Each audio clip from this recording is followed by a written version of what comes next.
Lancashire becomes the second region in England after Liverpool to be put in the highest level of coronavirus restrictions. It means that pub closures and bans on households mixing indoors and in most outdoor venues. But unlike in Liverpool, gyms won't close. If we don't get to grips with the virus, in 3 weeks' time, the admissions to hospitals in Lancashire will be at the height that they were when the peak was at its height. It comes as the government criticises the Mayor of Greater Manchester for continuing to resist efforts to impose the toughest measures there.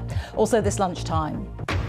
Boris Johnson says the UK must prepare for a no-deal trade relationship with the European Union at the end of the year.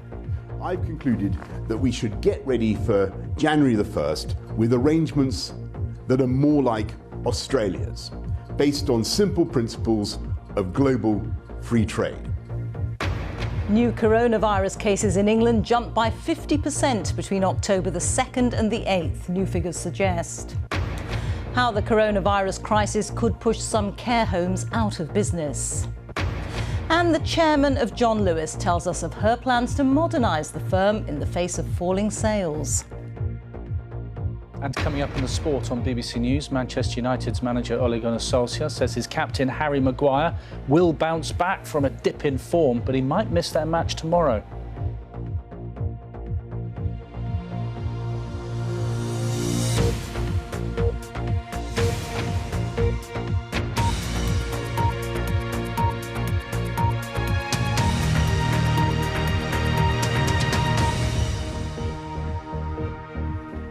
Good afternoon and welcome to the BBC News at 1. Lancashire has become the latest area in England to be put into the highest coronavirus alert level after the government came to an agreement with local leaders. It becomes the second region after Liverpool to face the toughest measures, with different households banned from mixing indoors or outdoors in hospitality venues or private gardens.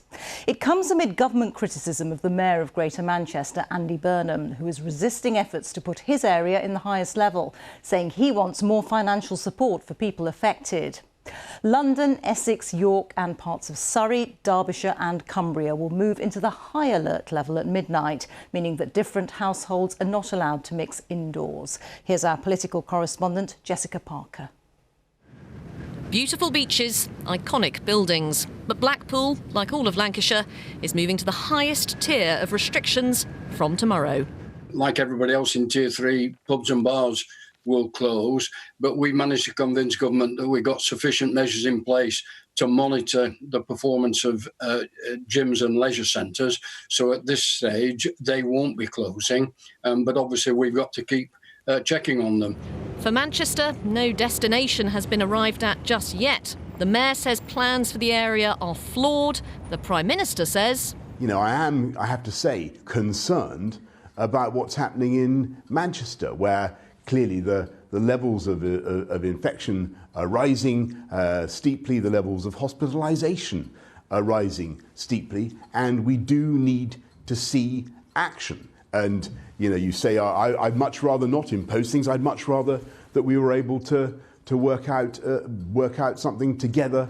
But pressure continues on the Prime Minister's neighbour, the Chancellor, for more financial support. One local leader in Greater Manchester says talks with the government have been respectful, but they've not really been negotiations. Government's been very much in the position of saying, is what's on offer, take it or we'll impose it, basically. And we've had to say, you haven't got evidence for these measures being effective, and we've got evidence that suggests that they won't be. And there is certainly not enough financial compensation for people who are put out of work and businesses.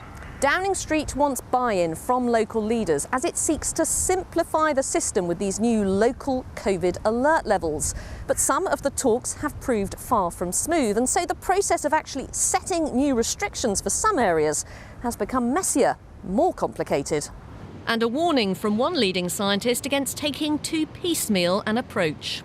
What we don't want now is a fragmentation, confusion, one area or region or city pitched against another, I think that would be very, very damaging to public health and the country's ability to respond. In Lancashire, leaders say they've got some extra cash to help businesses. It's targeted action. Ministers want to avoid a national lockdown. But that may provoke comparisons as different places reach different deals.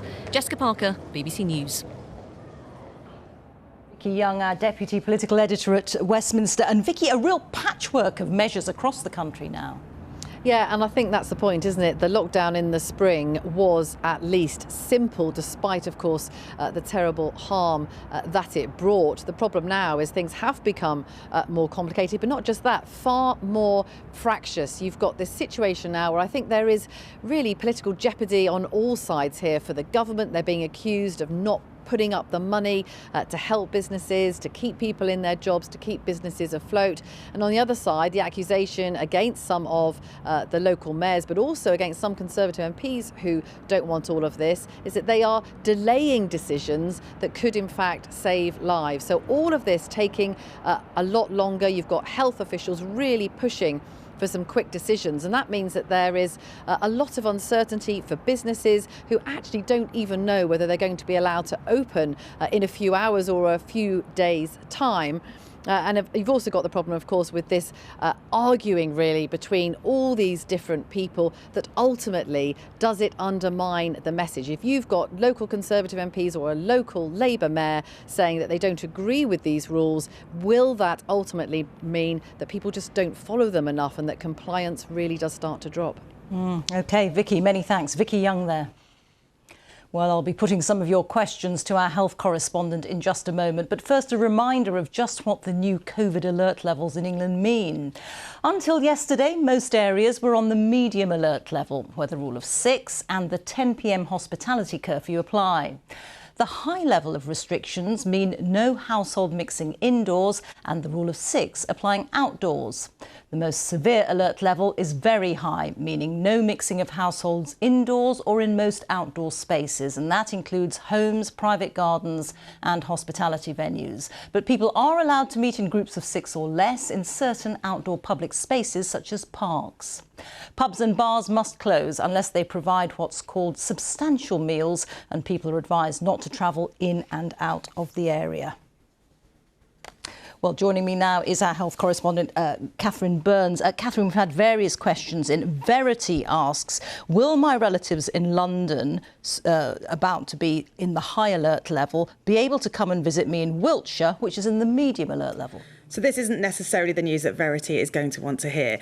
It's going to be illegal for people from these high-risk areas like London to visit the homes of people in lower-risk areas like where Verity lives. And that will also apply to meeting them inside pubs and restaurants. But obviously this doesn't mean that she can't see her family. If she's got a garden, that's fine. She could go for a drink or dinner outside. Now, obviously, this isn't the news people want to hear coming into winter, but it's all about keeping us safe and stopping the virus spreading. So over the next few months, we're really all going to have to wrap up warm. OK.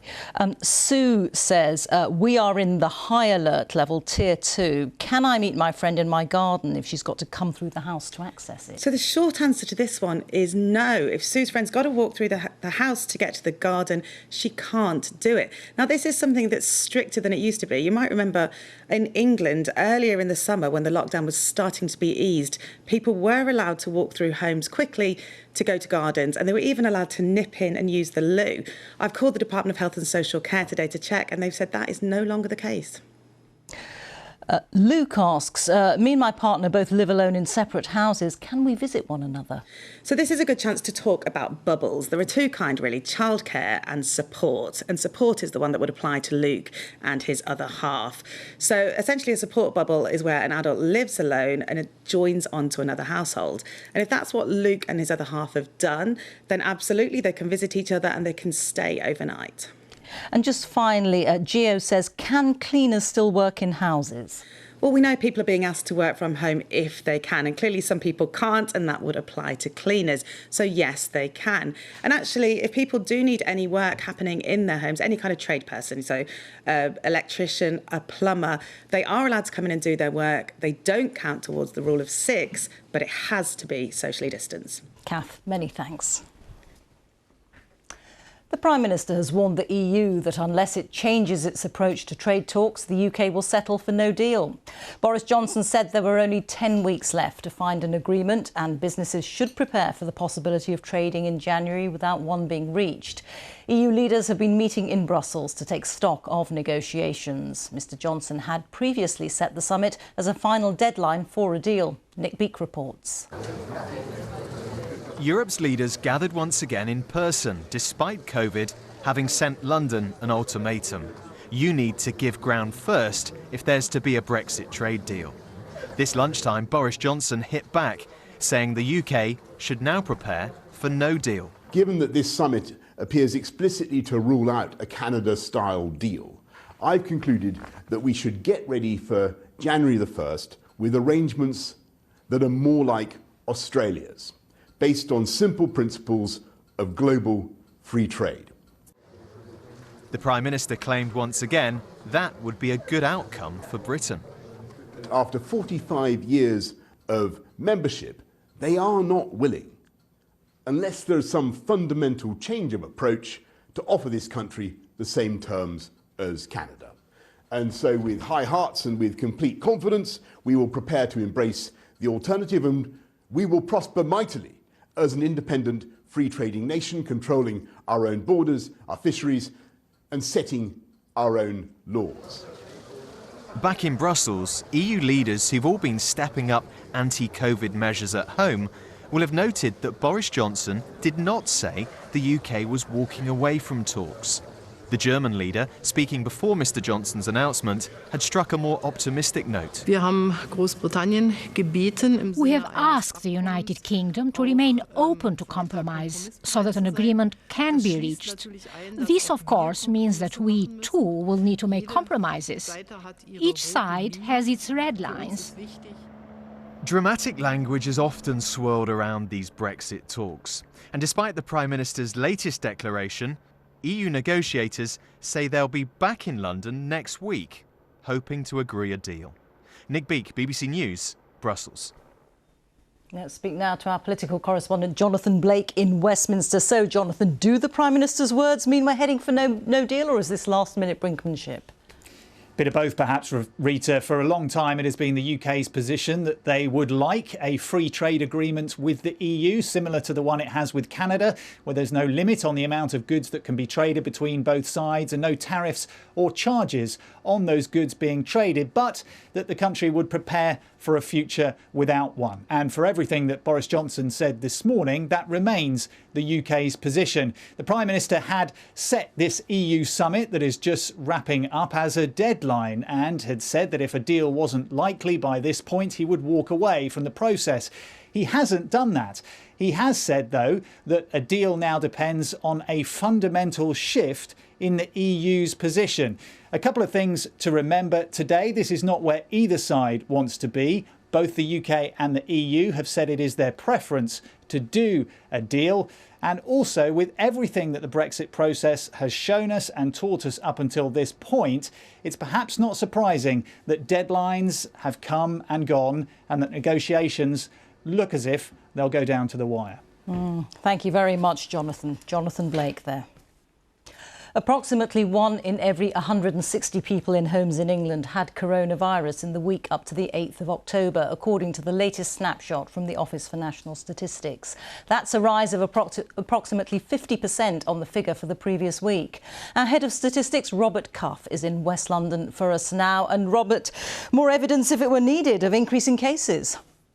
Absolutely. That figure of up by a half in a week, or doubling roughly in a fortnight, although it's a much slower rate of growth than we saw at the peak of the epidemic, when it was doubling every couple of days, is probably a worrying one, because it sets our expectations for what will happen with people getting sick and ultimately dying in the coming weeks. We pay particular attention to this survey because it gives us a clear picture of what's going on with the virus now. The number of people testing positive every day can rise if more people come forward, or it can fall if there are bottlenecks in the system. And this survey cuts through all of that, and it gives us, to be honest, a pretty familiar picture. The rate of infections, it's highest in the north of England, it's highest in teenagers and young adults. But it's rising everywhere. It's rising in every region in England, in Wales and in Northern Ireland. The study doesn't have information for Scotland, and in almost every age group. Now, we've been seeing the number of people dying with coronavirus or going into hospital with it doubling roughly every fortnight as well for the last month. But they reflect infections that happened quite some time ago. And so what these data tell us is that even if all the measures that are happening today really get the virus under control, we should still expect to see those more serious numbers go up in the coming weeks as the people who are infected now with coronavirus, as a small proportion of them get seriously sick, and an even smaller proportion sadly go on to die. OK, Robert, many thanks. Wales faces a limited circuit breaker lockdown, which is expected to be announced in the next few days. The Welsh Government says there's a growing consensus that more measures are needed to control the virus. People in parts of the UK with high rates of COVID-19 will be barred from travelling to Wales from 6 o'clock tonight, as Thomas Morgan reports. This is what we lost in the first lockdown from the 23rd of March through till the 13th of July. Due to yesterday's announcement, this is what we've lost so far. Fully expect to lose all this and at least that. Lucy Miller's glamping and self-catering holiday rentals are on Anglesey, one of few places in Wales that's not in local lockdown. She says the overwhelming majority of her clients come from the northwest of England, a COVID hotspot. And from this evening, areas with high levels of the virus in other parts of the UK will be banned by law from entering Wales. The hospitality industry is the lifeblood of North Wales, and cutting that off is going to have long-term, far-reaching effects on people's livelihoods, people's businesses. So many companies are going to go bust. Those living in places like Wrexham, already under local restrictions here, are banned from leaving their area, and it is illegal to enter another area under lockdown without a valid excuse. The Welsh Government say that the enforcement of this new travel ban will be the same as how they've dealt with those breaking local lockdown measures here, fines and sending people home. OK, and where is home? The First Minister has promised extra police patrols on the border. However, the Police Federation and some opposition parties say that this approach is unenforceable. As well as this travel ban that comes into force this evening, the Welsh Government have already begun planning more stringent measures, as the number of coronavirus hospital admissions here have risen by almost 50% in a week. The BBC understands that Wales is now just days away from announcing another potential national lockdown that could last for at least 2 weeks. It's a prospect being met with mixed views. I think it would probably be a very good thing for a couple of weeks just to dampen down the virus spread. I think we could do other restrictions that perhaps would be easier to live with, that maybe wouldn't affect us in such a harsh way. The authorities in Cardiff have already begun talks with industries about the impact of any further restrictions. This would be a short, sharp shock to the virus, which could turn back the clock, slowing down its spread and buying us more time. The number of COVID hospital admissions have risen by almost 50% in a week, so increased measures are looking more certain to be announced next week. But the questions from unions, industries and the public here are, how strict will they be and for how much longer? Thomas Morgan, BBC News, Menai Bridge. New coronavirus restrictions will come into force in Northern Ireland at 6 o'clock this evening.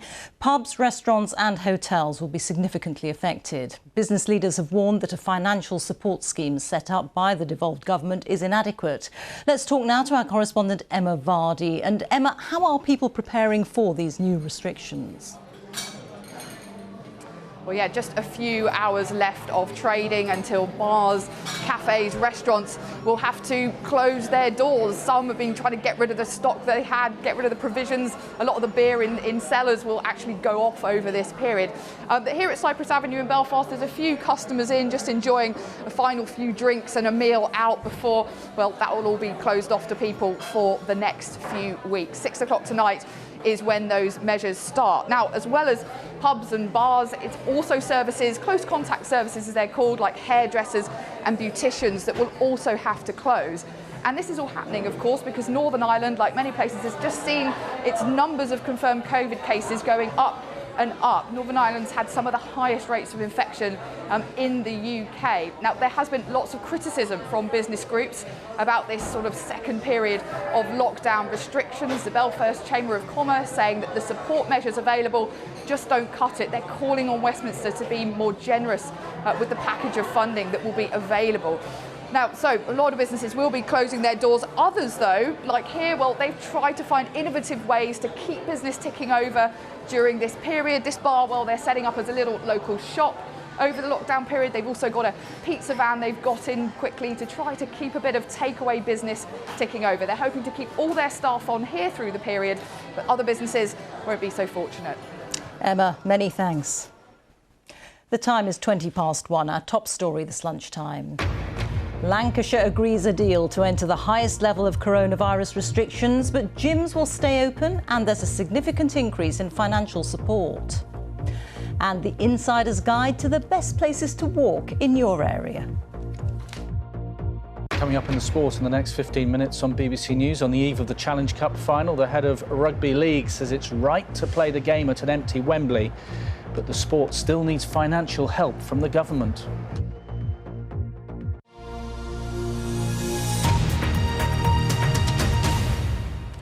The rapid increase in coronavirus infections across the UK has been mirrored over much of Europe. Millions of people on the continent have been told to live under strict new measures, with deaths from the virus now exceeding 1,000 a day. The World Health Organization has warned tough restrictions are absolutely necessary to save lives. Here's Richard Galpin. Across many parts of Europe now, cases of coronavirus are rising rapidly. The result of a potent second wave of the virus hitting the region. Here in France, there's been a big jump in the number of daily cases, which were already high. They've now gone up from more than 22,000 a day to more than 30,000, a new record. With the nighttime curfew now in Paris and 8 other cities coming into force tomorrow, businesses are having to shut down. The situation bleak. With this 9 o'clock curfew, we can't afford to do a service because we start our service at 7:30.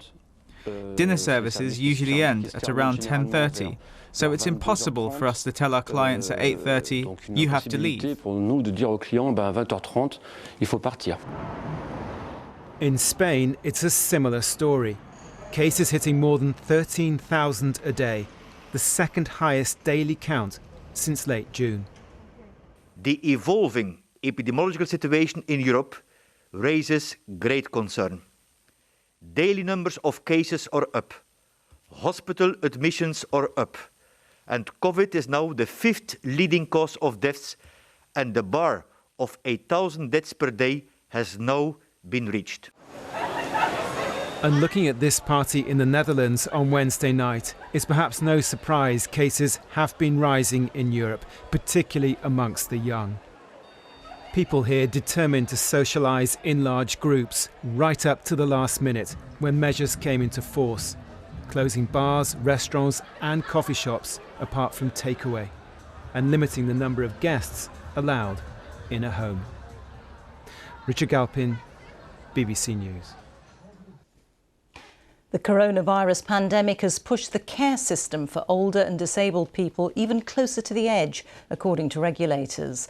The Care Quality Commission says that some care homes may go out of business and the need for investment and reform is now urgent. Well, our social affairs correspondent Alison Holt is with me now. Alison, why is the watchdog saying this? Well, Rita, this is part of the CQC's annual look at how the health and care system is doing. It praises the professionalism of staff during the pandemic, but says existing inequalities have been magnified by these pressures.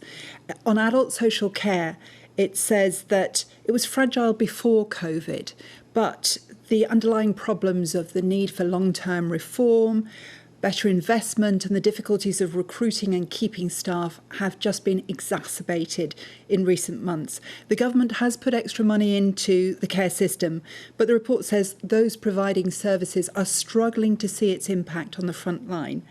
And the report says many care businesses already operate on wafer-thin margins, and they need money not in a week or a month, they need it today. In mental health services, the report highlights the poor care that inspectors are continuing to find in inpatient units for people with learning disabilities and autism. The proportion of these services rated inadequate has risen from 4% last year to 13% this year. Now, that's not because of the pandemic. That is an indication of the underlying problems within this sort of very complex care. And finally, in the report, the regulator says so many missed opportunities to see people, operations, investigations and so on. We have to ensure, in their words, that no one is left behind. Alison, many thanks. The John Lewis Partnership, which includes Waitrose, has launched what it calls a bold new plan to transform the business and boost its profits, which have slumped in recent years. It's investing £1 billion in online services and improving stores over the next 5 years. But it also wants to become less reliant on shops to make money by offering new services such as home insurance and housing. Our business correspondent Emma Simpson reports. This employee-owned business has been going for 91 years, but what about the next? Nothing's guaranteed for retailers anymore, and these big department stores are under the most pressure. Right now, for every £100 that's spent at John Lewis, 60 of it is done online, meaning it's harder for these stores to make money. Time for some new ideas. More virtual services, for instance, like the Christmas shop. More affordable prices and more investment online, like expanding food deliveries. But in future, this business is going to depend on more than just retail. So financial services, we're already in, and we're in a small way, but we can see big opportunity to expand in an ethical way, given the trust in the brand. We're already a landlord with a number of our stores today, so we're looking at how we can expand housing to be even more important to the community, and outdoor living. Again, both brands are quite active, but in quite a small way. And for me, we're an employee-owned business. We're not a conventional business, and retail margins are compressing. So over the longer term, if we want, if I as chairman want to be able to invest in my partners and invest back into customers, we've got to find new sources of growth that our customers love, that are going to provide more sustainable profitability for us. And as you'll see, we're expecting that by 2030, about 40% of our profits will come from outside retail, allowing us to pay our partners better, allowing us to invest even more in our customers. It's a big shift. Stores remain important. Question is, will they need as many of them in future? Emma Simpson, BBC News. Going out for a walk was a welcome escape for lots of people during the national lockdown, and many of us took the opportunity to explore the great outdoors. But the best and safest routes are often hidden away. Now volunteers across the country have stepped in to create slow maps for walkers, as David Sillito has been finding out. We're in Ledbury, and Sue and Nina have, like millions of us, taken the government's advice to walk if you can. But while this is an area thick with footpaths, the suggested route on our phone to get to the next village was far from pleasant or safe. I'm starting to feel as though I've made a terrible decision here. I'm really starting to regret my route here. I don't think it's really working. I think we need to find a better way to Wellington Heath. And someone has been working on that. What is it? Slowways is a project to create a network of walking routes that connect all of Great Britain's towns, cities and thousands of villages. This is Daniel Raven-Ellison, geographer, walker and the man behind the Slow Map of Britain, an attempt to show the best, direct, safe, pleasant walking route between our towns and villages. Surely it's all on my phone these days, isn't it?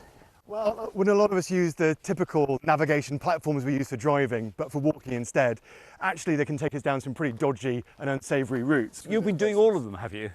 Well, during lockdown, about 700 people came together on the project and created 7,000 routes that stretch for 100,000 kilometres, which is the equivalent of 2.5 laps of the equator. So this is the theory that your volunteers have come up with. Now it's got to be tested, I'm guessing. Yeah, some of these routes just may not work in practice on the ground, so we need to find 10,000 people to help us walk 100,000 kilometres of slowways routes. Which takes us back to Sue and Nina and Plan B.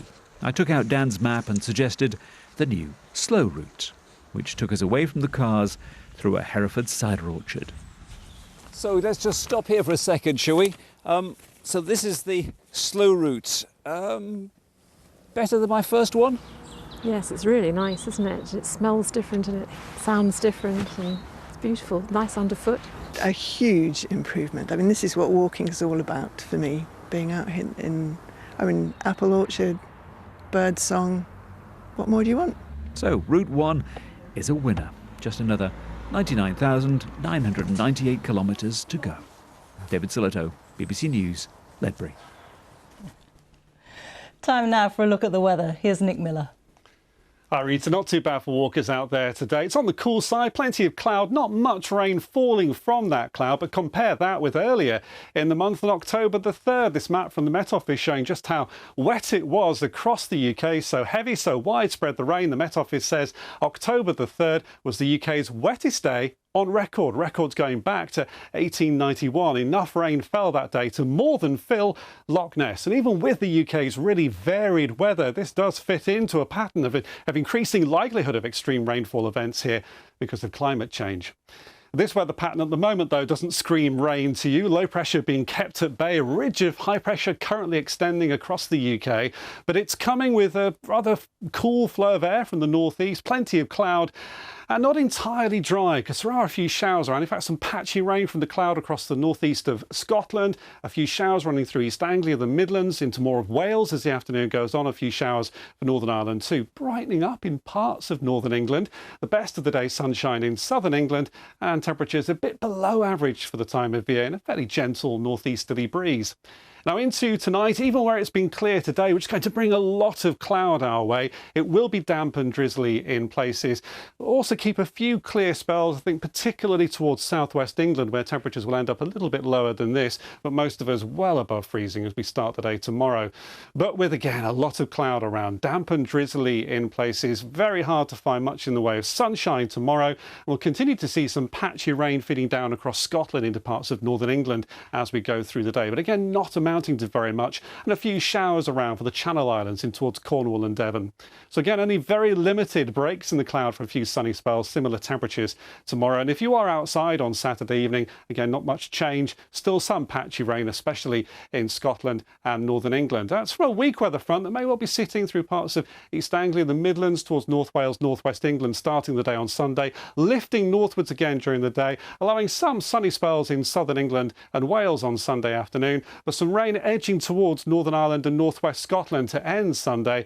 And that's from these weather fronts and low pressure gathering as we go into the start of next week. That brings a big change in the weather pattern from what we have now. And this basically sums up what we can expect as we go through next week. A selection of locations, but it does show, along with a lot of rain coming our way again, not all the time, but some of that could be quite heavy, the wind picking up too. That's next week. Just enjoy the weekend, Rita. Thank you, Nick. We will. A reminder now of our top story. Lancashire becomes the second region in England after Liverpool to be put in the highest level of coronavirus restrictions. And at 4 o'clock this afternoon, the Prime Minister will be holding a news conference on the coronavirus restrictions along with senior scientific advisors. And you can watch that live on BBC One and on the BBC News channel. Well, that is all from BBC News at 1, so it's goodbye from me. And on BBC One, we now join the BBC's news teams where you are. Bye-bye.